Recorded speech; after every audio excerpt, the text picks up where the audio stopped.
Blessed is a man who walking out to the counsel of the ungodly, not standing in the way of the sinners, nor sitting in the seat of the scornful, but his delight is in the law of the Lord. And meditate by the word of the Lord day and night, is like a tree planted by the rivers of water. Thanks so much for watching, guys. Thanks so much for being here with us. I thank you to all my new subscribers. I thank you so much for joining us. To all my subscribers who have been here with me from the beginning, thank you so much for always coming back to watch my videos. We will get into some information videos. I'm just sharing with you guys since I came back, just sharing with you guys my what do you call it, my transition, my settling in my settling back into my role as a mom, someone who is a wife, someone who is out there, finding different businesses and being able to find different streams of income to provide for my family. Just want to show you guys every bit and aspect of my day to day, and that's why I'm sharing with you. But we'll definitely get into some information videos, and I'll keep you guys abreast as to what's happening in the Gambia, and helping you figure yourself whether you're coming to visit, whether you're coming to stay.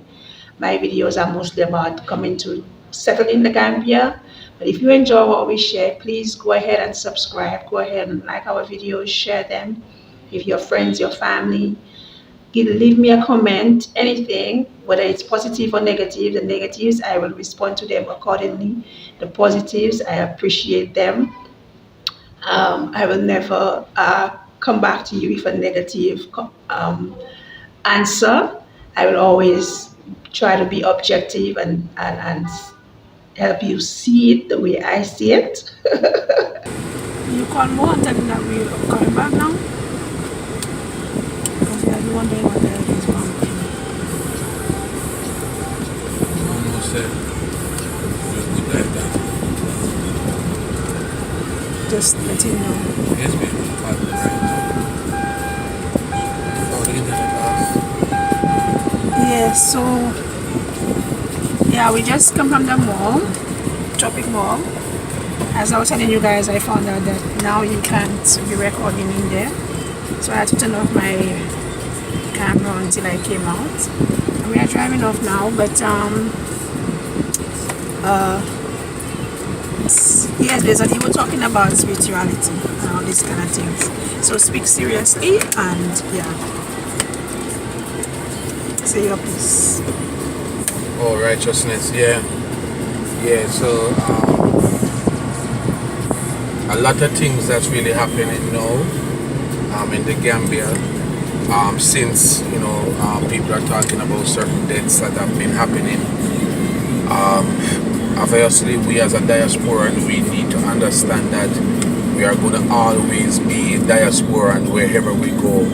But we have to reach to a place where we realize that anywhere we go, all we have is ourselves. But if when you say, sorry, I'll cut you off every now and then. When you say we are always going to be a diaspora, you mean we are always going to be foreigners. We are always going to be looked upon as not the people, different. We not like we come. Some of us come and we think, we know the culture. We have to learn the language and all this, and when we learn it, then we become Gambian. But that's never the case. We are always going to be looked upon as a foreigner, as an outsider. Yes, because we don't really have a country that we say is ours apart from the one that we are born in. But if we are born in the countries that was the head and controlling the slave trade, those countries is still not our countries either. So we who are born, like say for example in the Caribbean, it's a different aspect of being a diaspora. But any country we go to, we are going to be foreigners to that country. Did you cut?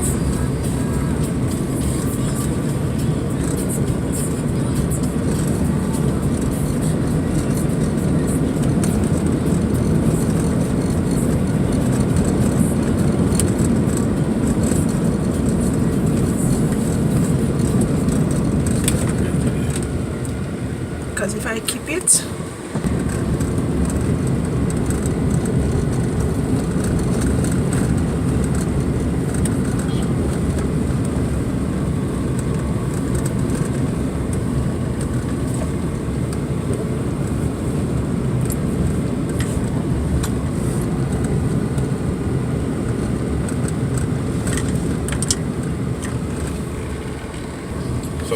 Are you asking me a question or you want? No, continue talking what you're saying and then I'll stop you. Yeah. Yeah. Yeah. So, as I was saying, being diasporans going to any other country, we are going to always be considered foreigners coming to that country, even though we may look like the people in the country that we're going and have the feature, but there is a distinctive difference. And not only that, there's a distinctive difference. The people of that land will never ever see you that way. You're a foreigner to them. Righteousness. So because of that, now we have to realize that we are all that we have when we use the term diaspora. And when we come to that land, we have to put away all our spiritualities, so to speak, right? And don't convolute the spirituality with the actual reality of what's going on. What's actually happening is that you come to a country and you don't have nobody, and you are going to try to integrate yourself with the locals. You and them will never be one. You understand? They just see you as a means to an end for them.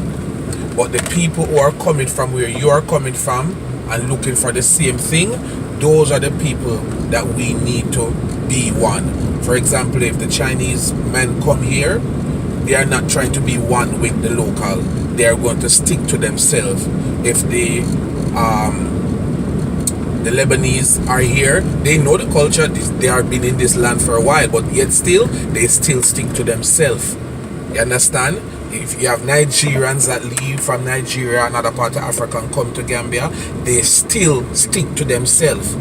You understand? Not that you're segregating from other people, but you have more in common. So those that you have more commonality with is who you're supposed to be around with.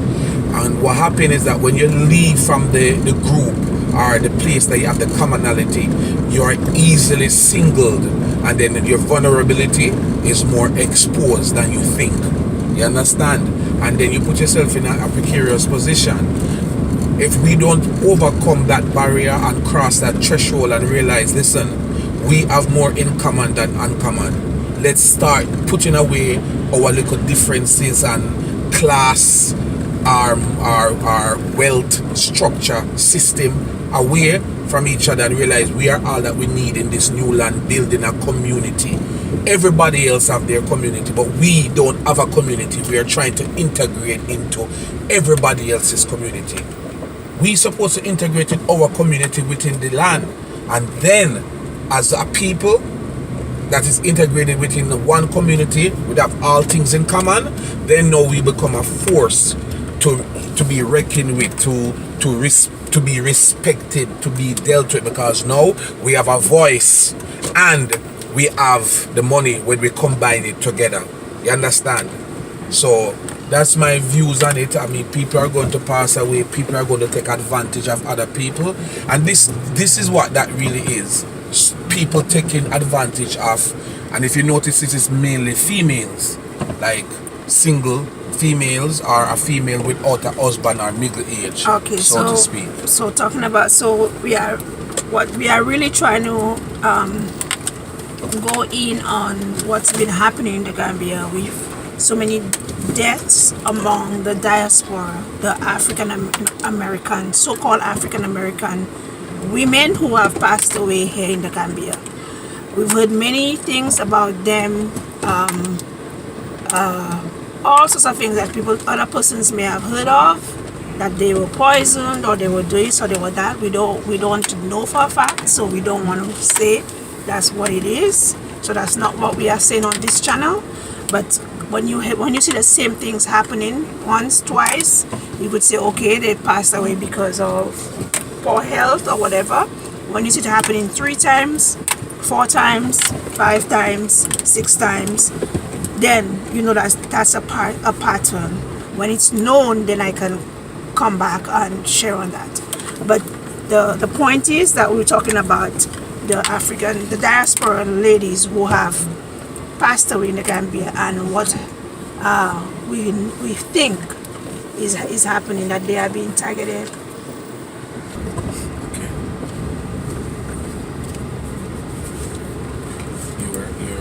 You don't know, saying something. Yeah, I was explaining. I was trying to for those of you who's probably coming in and want to go to the meat of what we're trying to say and not looking it up, not listening from the beginning, then what we were talking about is all the deaths and stuff that has been happening to our sisters in the Gambia from the diaspora. And we're just sharing, my husband was sharing his opinion as to what he thinks and as to what we can do and what we should be doing to better secure ourselves, to better stick together and, you know, protect each other in that sense. As I said, we don't know for a fact anything for a fact. We don't know why or what happened with those other sisters passed. We don't know anything apart from what we've been, except for what we've been hearing. So we're not going to speak as a matter of fact when it comes to the cause of death, but we're going to speak and share our opinions as to, my husband is going to share his opinion as to what he think we can do to help protect each other, especially the sisters who are coming here single and, you know, and yeah. So I don't want to say, the reason why I'm choosing my words is because I don't want to put any label onto whatever is happening. I don't want to say, oh, we are being targeted. I don't want to say that on video, even if I may say it in my personal thoughts. I don't want to say it and say we are being targeted and this is happening, because I don't know what is happening. You understand? So we just want to share how we are able to, there's some things that we're able to do to help each other, to look out for each other, to better secure each other when it comes to us being here in this land as a people.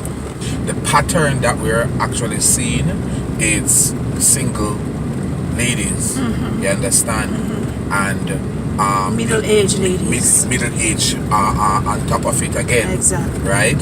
So now they would be, in any country you go, they would be a target for the people within that region that you go. Why? Because we are the foreigners, we are the diasporas, and wherever we go, we will always be a foreigner to that region or to that land or to that community.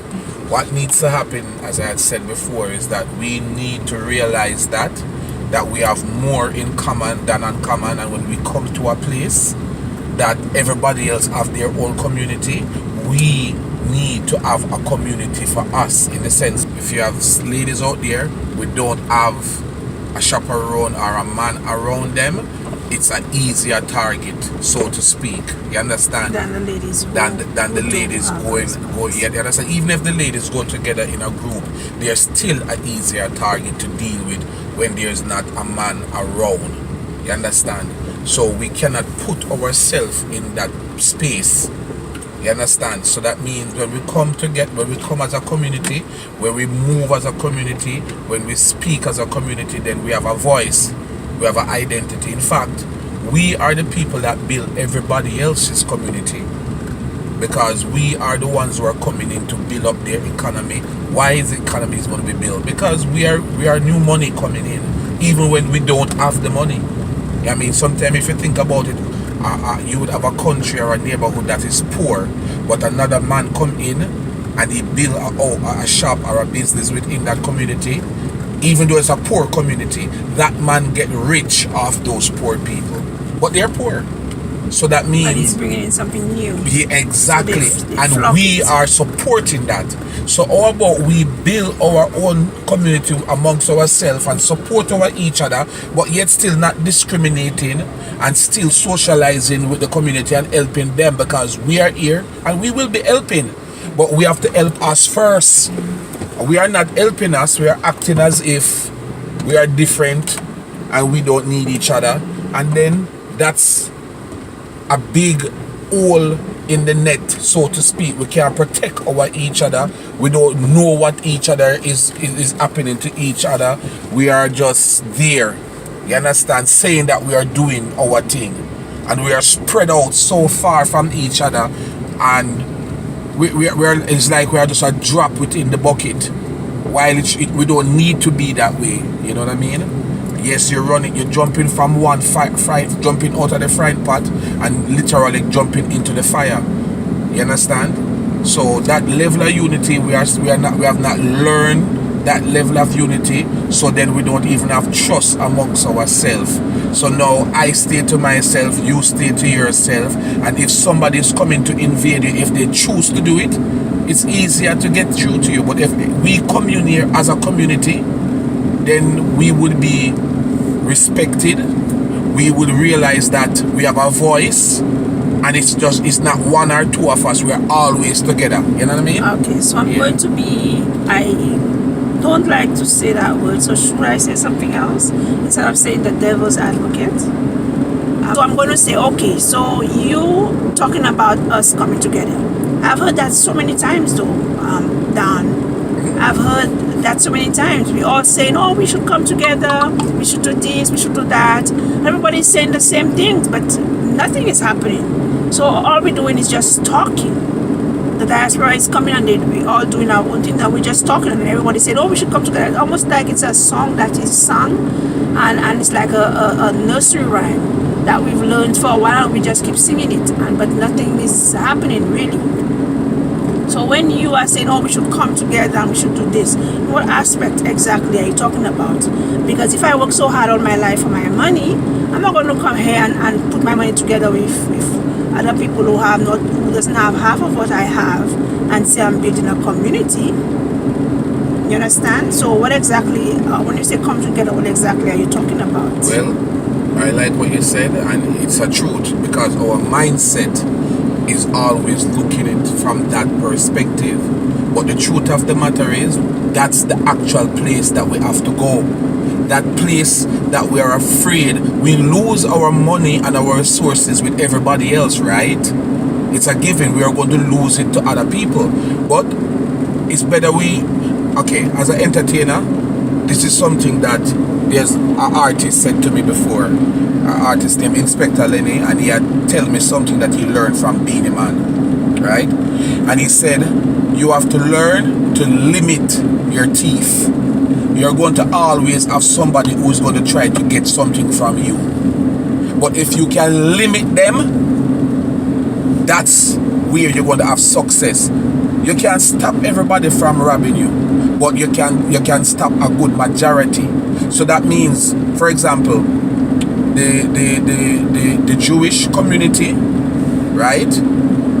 Quote unquote, the Jewish community, they have a thing that they call like the kibbutz, right?